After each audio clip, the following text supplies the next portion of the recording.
Karma is a misunderstood word. Many think of it as a judgment mechanism that punishes or rewards you for deeds committed in the past or during past lives. But there's more to karma than that. Karma is essentially a universal law of cause and effect that is based on intentions. Karma is neither passive nor active, it's what you make of it. It's not a tool used to justify your actions, nor is it an excuse. To believe in karma is to take responsibility for your actions and use the opportunities presented in the present moment to make a positive change. Karma isn't about getting rewards for past deeds but about living life without regrets. It's about the motive behind the move. We are often told that karma is an unavoidable force beyond our control, but it is something that we can create through our volition alone. Unlike animals driven by instinct, human beings have the freedom not to have a fixed nature. This gives us almost unlimited options in thought and behavior. No situation is so predetermined that we can't control it with the power of our own will. Though many think of fate as a determining factor in events, our actions and thought processes affect whether we reach our goals and get through challenges. Our own beliefs and mental programming only limit us. If we become aware of our thoughts and adjust them, we can control our destiny and reduce the burdens of karma. Everything we've ever experienced is stored in our memory, including things we don't even consciously remember. We respond to all of it, including memories so deeply ingrained within us that we're not even aware of them.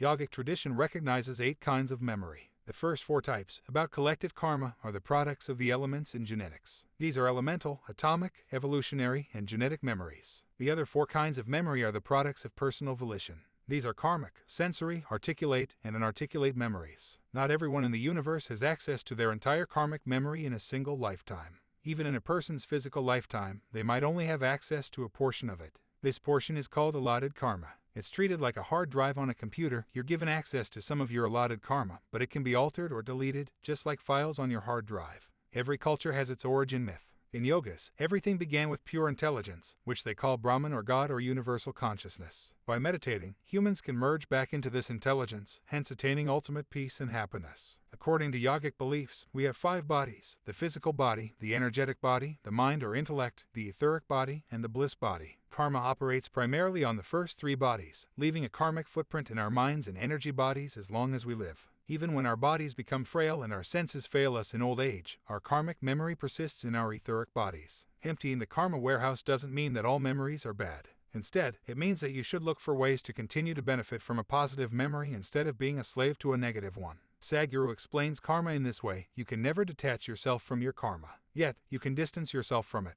This is done not through detachment but by enhancing your connection to what matters. You may have been born with a karmic load, but you don't need to struggle under its weight. Learn how to ease the burden and choose a better path of compassion and kindness instead of pain and suffering. You can end its effects on you and possibly even exit the cycle of rebirth. There are a few rules to keep in mind when doing something for someone else out of a sense of duty. If you're not charitable from the heart, then you're merely accumulating more karma. If you want to do something to be seen as a good person because you're worried about what other people will think of you, then don't bother. You'll just end up with more karma and no real merit. Rather than pursuing happiness, you can create happiness by fostering a conscious desire to live in bliss here on earth. Joy made this way is sustainable and comes from within, and thus can be expressed every day. Physical touch is the most intimate form of communication. A single touch can be compelling, which is why Sadhguru insists on greeting people with a folded hands namaste. The desire to avoid karmic imprints also explains practices like choosing a single romantic partner or not taking food in a stranger's house. The most important thing to accept is the importance of living in the present. The past is a memory. What's it going to do for you? The future is a dream. How can it affect your life now? Both are mental constructs. You will be able to harmonize everything around you once you accept this truth. Your memory and imagination are beautiful things. They can be sources of happiness in your life. They're only a problem when they lead to victimhood or passivity. For example, you might think, my father cheated, so I probably will, too.